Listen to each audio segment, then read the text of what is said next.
Chapter 1. I was in my room completing my homework when my mother called me. I bookmarked my maths textbook and walked down the hallway, hearing a conversation in progress. We had visitors, a regular event in our household. I entered the living room and saw my parents on the couch, with a trio I'd never seen before. "This is my daughter, Alma." Mum made the introductions in Bosnian. "This is Arnesa and her husband Nermin, and Arnesa's mother, Enisa." "Bože sačuvaj," Arnesa said, which meant God forbid. Her mouth formed an O in surprise as she scrutinized my face. "She looks exactly like Sabiha." "Who is Sabiha?" Mum asked. "Esad's other daughter," Arnesa said. "We saw Bara a month ago in Melbourne." I didn't understand what this stranger was saying. My father had another daughter? I looked at my mother for help. "Esad doesn't have another daughter," Mum said. "Yes, he does. Sabiha from his first marriage with Bara. She's the spitting image of her father and sister," Nermin nodded to me. My legs felt weak. My father was married before? I turned to my father, hoping to get confirmation this was all a lie. His face was white. "Alma, return to your room," Mum commanded. I walked down the hall, hiding in the alcove so I could eavesdrop. "How could you not know?" Arnesa demanded. "Bara was 4 months pregnant when you moved to Hobart." There was an awkward silence before Mum jumped in. "Bara told him the child wasn't his." "Aren't there tests to find out?" Arnesa said. "After all, you both know that she wasn't of sound mind." "Do you have Bara's phone number?" my father asked. "Of course," Nermin said. I heard the ping of an SMS. Nermin must have sent my father the phone number in an SMS. My father passed in front of the hallway and went to his study, closing the door behind him with finality. "My apologies. Maybe we should reschedule this visit," Mum said, walking our guests to the front door. I inched down the hallway and closer to the study. Mum closed the front door after our guests and walked to stand in front of the study door to eavesdrop with her back to me. Dad initially spoke in a regular voice and then shouted, "You should have told me she was my daughter." Mum opened the study door. Dad was staring at his phone with a distraught face, tears streaming down his face. "What am I going to do now?" He fell into Mum's arms, his sobbing rending the air. Beep, beep. I opened my eyes, staring at the glaring white ceiling before me. I lifted my arm and hit the snooze button, discombobulated that I was reliving the most traumatic day of my life in my dreams again. Even though it had happened 3 months before, I always woke up from this dream with the same feeling of betrayal and shock. I dressed, trying on 6 outfits before settling on jeans and a black and white stretchy top. My new school had no uniform, and I debated long and hard about what to wear. Mum's advice was black pants and a white shirt. "It's a good idea to be smart casual," she'd said, but I was afraid that was too formal. I went to the bathroom, washing my face and looking at my frightened green eyes in the mirror.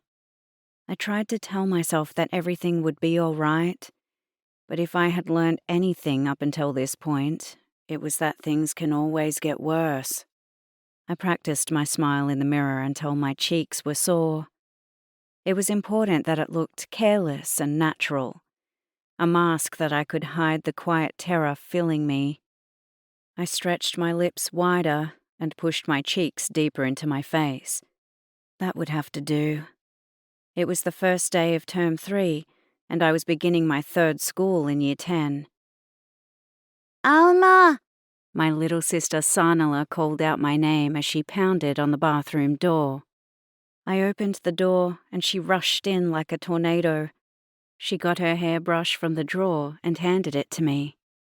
I sat on the edge of the bathtub and brushed her hair, while Sanala stood between my legs, brushing her Barbie's blonde curls, her little 5-year-old hands finding it difficult to manipulate the tie around the doll's ponytail. I looked at the clock. Mum was due home soon from her night shift as a nurse. She usually came home before we had to leave for school. Done. I breathed out a sigh of relief. I still had to do my hair and check my outfit one last time before breakfast. Now do Barbie. Sanella thrust the doll toward me. I don't have time. I stopped when Sanella looked at me with pleading brown eyes. It was quicker to tie the doll's hair into a makeshift ponytail than argue. Here. I gave the doll back when I finished. I carefully brushed my blonde hair back, ensuring that it parted directly in the middle, then stood in profile and smoothed down my top. My younger brother, Ali, appeared in the bathroom doorway and met my eyes in the mirror. He and Sanella took after Mum with their brown hair, brown eyes, and round faces. Dad's waiting. He didn't need to say any more. I knew Dad was tapping his watch, his patience straining. As a doctor, he was used to being the one who set the schedule. Get your backpack, I ordered Sanella and went to my bedroom to do the same. As we walked down the stairs, I looked through the round window that was at eye level across from me. Through it I could see the street outside, the roofs of the housing estate we lived in, filling the horizon like little matchbox houses. They all looked alike with their square-bricked walls, carefully manicured lawns, and precisely placed plants. We'd moved to Melbourne 3 months ago, and I still yearned for our house in Hobart. We'd lived off the beaten track with tall trees hugging our house, cocooning us from the rest of the world. I used to look out the window for hours, my eyes following the leaves as they danced in the wind. Now I averted my gaze from the ugly view that confronted me and continued down. Dad tried to convince us that the move would be an adventure. He'd given us carte blanche to buy whatever we wanted at furniture shops after our disastrous attempts at transplanting our old furniture. The delicate wrought iron pieces and white wood furniture that looked so perfect and quaint in our brick cottage, but had looked wonky and cheap against the multicoloured feature walls. It's no good. Mum had covered her face with her hand. This McMansion defies good taste, she'd said, her tone full of spite. She'd never been enamoured with the charms of our new home, but she'd been worn down from leaving her family behind and fallen prey to Dad's enthusiasm for space. Mum had wanted to pack our old furniture in storage, but Dad said we couldn't afford the fees, so we sold them at a garage sale. I thought I'd had bad days until then. Among the contenders for the title was the day that I found out about his other daughter, and the day that we moved to Melbourne, and I was confronted with the monstrosity that was to be our new home. It's got 4 bedrooms, so you don't have to share anymore. He'd sounded like the eager real estate agent when he showed us around the McMansion. But I want to be with Alma. Sanella grabbed hold of my skirt and tried to burrow into my body. Even though sometimes I had wished for nothing more than my room, there were too many changes too soon. I wanted things to slow down, but life was fast-forwarding at super speed. You're big enough to sleep by yourself, Dad replied to Sanella offhandedly and continued the tour. But in the end, the winner of the worst day of my life was the day of the garage sale, when Dad sold every trace of our former life to strangers for pocket change. As each piece of furniture was sold to an eager bargain hunter, I felt like I was being robbed of a childhood memory. When we hit the bottom of the stairs, the front door burst open and Mum rushed in. Mummy! Sanella exclaimed with pleasure, holding out her arms. Srce moje. Mom picked her up, their dark, glossy hair intermingling together as she kissed her, calling Sanella her heart. Let's go. Dad headed for the front door, briefcase in hand. Our parents insisted we speak only Bosnian in the house, so we maintained our fluency. Mum was much stricter about the rule and ignored us if we spoke English. Sanella's stomach rumbled. Did you eat breakfast?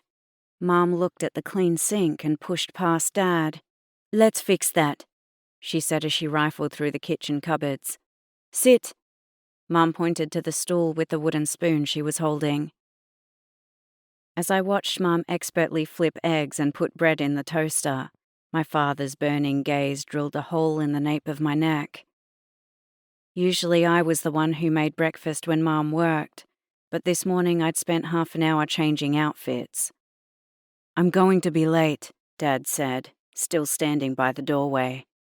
Alma, your father will drive you, Mum told me. I coughed as the orange juice I was drinking went down the wrong pipe. I'd avoided being alone with Dad since I was expelled from my last school. And I'll drive Ali and Sanella, Mum continued. My new high school was in St. Albans near Dad's medical centre, while Ali and Sanella's schools were closer to home in Sydenham.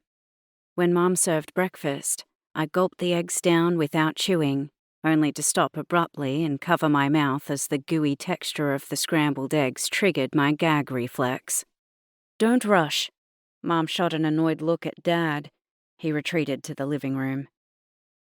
When we finished breakfast, Mum pulled out our lunch bags from the fridge and handed them out. We walked out of the front door and I followed my siblings to Mum's four-wheel drive. Ali got in the back seat and rolled down the window. Come on, Alma. Sanella tugged me toward the back seat. Alma isn't coming with us, Mum said gently. Daddy will drive her to school today.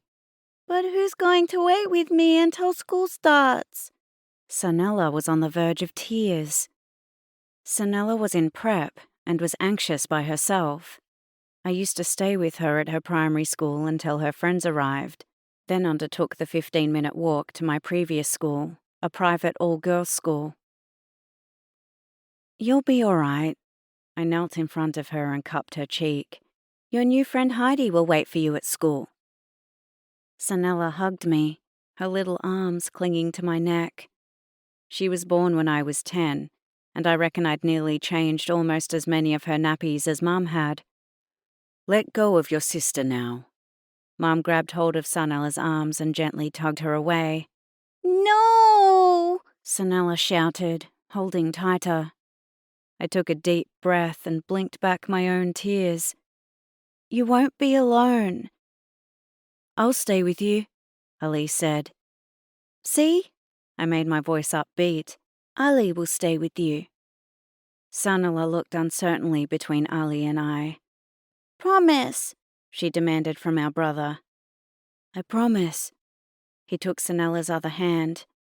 You'll be fine, Mum said to me with a fake smile stretching her lips, while Ali strapped Sanella into the booster seat. You'll make lots of friends.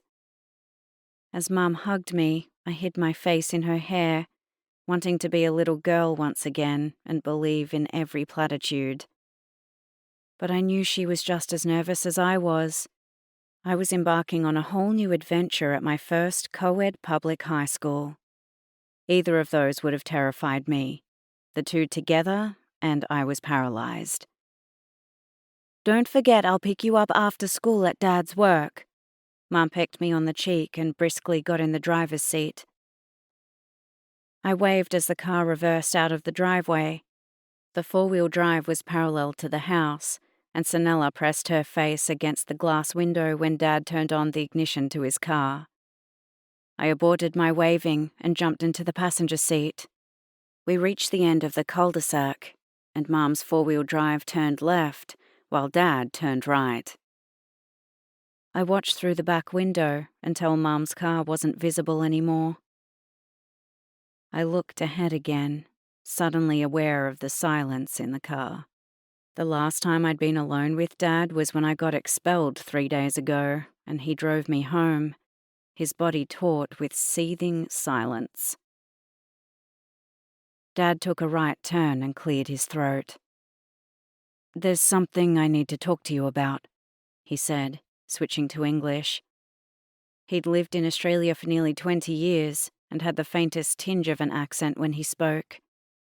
I turned to look at him and clenched my fists. He was going to give me the blasting I'd been waiting for. It was almost a relief after the silent treatment of the past 3 days. I grabbed hold of the car door handle and fantasized about pulling it open, throwing myself out of the moving car and sliding across the asphalt, my skin peeling like a banana. Surely it couldn't be more painful than what was about to take place in the car. "It's about your new school." Dad paused. I took a deep breath, realizing I hadn't exhaled since he first spoke.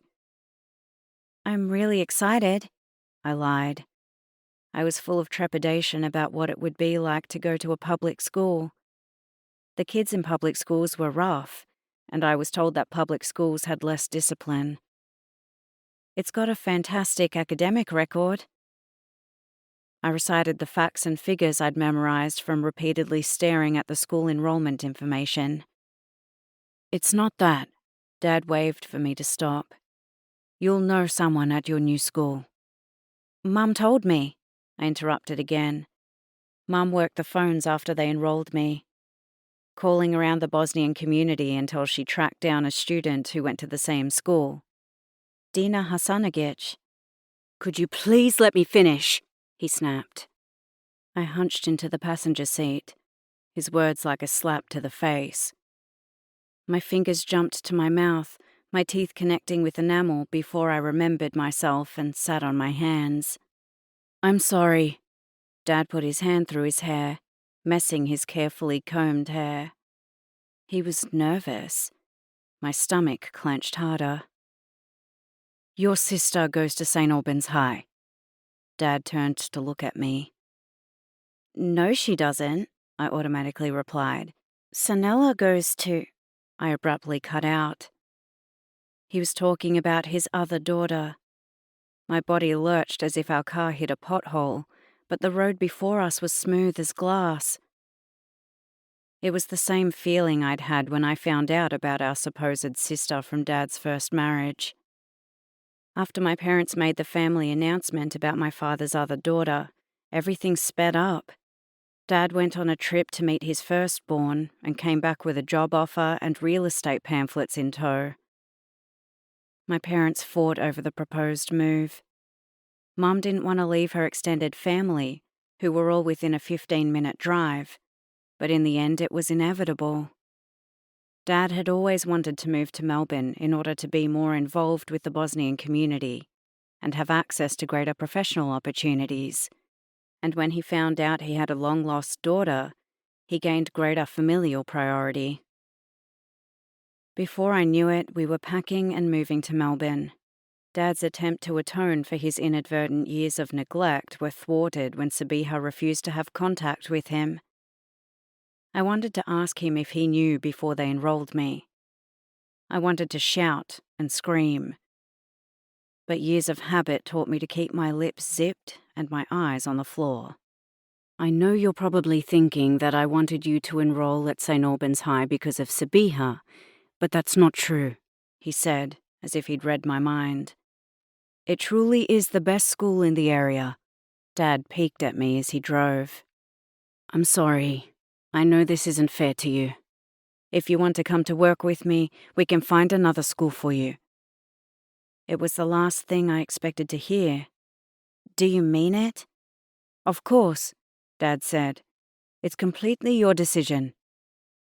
He was tense, his whole body on edge as he waited for my answer. For the first time since we found out about the other daughter, I had his full attention, and it was intoxicating. Maybe I shouldn't throw this gift away? Going to St. Albans High might be my chance to bring back the dad I knew, but who'd been missing in action for the past 3 months. "What about Mum?" I asked. I didn't tell your mother because I didn't want any outside influences to affect your decision, Dad said. Anytime there was a reference to the other daughter, Mum stiffened and went on the defensive. She'd fought against the move and lost, and was furious that Sabiha refused to see Dad after our sacrifices. I'll tell your mother tonight. But I was betraying Mum by even contemplating going behind her back. Sabiha is a part of my life now, and your mother knows that. She'll see that this is the best decision for all of us, Dad smiled. I felt compelled to smile back, even though I didn't agree. There would be hell to pay when Mum found out. Dad stopped the car in front of the school, and I looked with concern at the empty schoolyard. We're late, Dad said as he got out of the car. We were supposed to arrive at the office before the bell, see the coordinator, who would introduce me to Dina, whose job was to show me around the school and take me to class. Dad reached into the back seat and got out a gift bag. I got this for your first day. I had a spring in my step as I peered into the bag. He'd bought me a purple organizer, matching pen, and water bottle. When we reached reception, Dad gave me a rushed hug and a peck on the cheek. I closed my eyes, inhaling Dad's cologne, and tried to remember the last time he'd held me. It was way back before we moved to Melbourne. Give your sister a chance, he said before he left. An admin worker walked me to class and introduced me to the teacher, while the students inside the classroom erupted into chatter. Everyone settle, Miss Partridge called out as I followed her back into class. This is our new student, Alma Amirovich. Miss Partridge's forehead wrinkled for a moment, and she looked at the back. Are you any relation to Sabiha? She asked. Time stopped as I followed Miss Partridge's gaze and met Sabiha's eyes. I felt déjà vu, as if I was looking at myself in a mirror. We both took after Dad and had his blonde hair, dimpled chin, and high cheekbones. But the longer I stared, the more the differences became apparent. We had different shaped eyes and mouth. I'd wondered what Sabiha looked like, but at home she was a conversational black hole, and I'd had to make do with my imagination. My fantasy revolved around Dad realizing he'd made a mistake and casting off his fake daughter. Our lives would return to normal, and we'd go home to Hobart. There were so many times I wanted to ask Dad if he got a DNA test. How could he be sure? But the questions burned in my throat, never to pass my lips. Now I knew why he was so determined to establish a relationship with her. There was no mistaking that she was her father's daughter. No, Sabiha spat out, breaking the spell. We're not related. I had to fight not to run for the door. She looked at me with such anger and disgust. I was scared she'd vaporize me with the scorn shooting from her eyeballs. You can sit next to Dina, Miss Partridge continued, oblivious to the tension in the air. Sabiha stood and collected her things, her resentment obvious as she slammed her notebook and slapped her pencil case together. She looked like a girl lumberjack. She had on a denim mini and pink leggings, and her feet encased in chunky worker boots. Her outfit should have looked all wrong. Instead, she looked cool and fierce. I was frumpy in my 2 new jeans and bland top, and couldn't wait to hide behind the desk. Sabiha, quiet, the teacher shushed. Sabiha moved to an empty desk in the last row. 2 boys in front of her turned around and whispered to her, but she shook her head. I slid into the seat next to Dina. Hi, I whispered, trying to make eye contact, but Dina snubbed me. I stared at the teacher stiffly, trying to focus on To Kill a Mockingbird, but it was no good. I felt Sabiha's stare like ants walking on my neck. Abruptly, I turned to look behind me, catching Sabiha off guard. I'd expected her to still be staring at me with rage. Instead, she looked miserable. I remembered how Dad had implored me to give Sabiha a chance, as if I was his last hope. Sabiha had determinedly rebuffed his every attempt to establish contact. In the end, their relationship was reduced to him paying weekly child support, a too generous amount that we could barely afford, according to Mum. After English double period, the recess bell rang, and I turned to catch Sabiha madly packing her things to make a dash for the door. "Can we talk?" I followed her. About what? Sabiha whirled around. How your mother is a homewrecker? "No." I stuttered to a stop, my train of thought evaporating. My mum isn't. Then how do you explain the fact that we're the same age? Sabiha snapped, turning around again.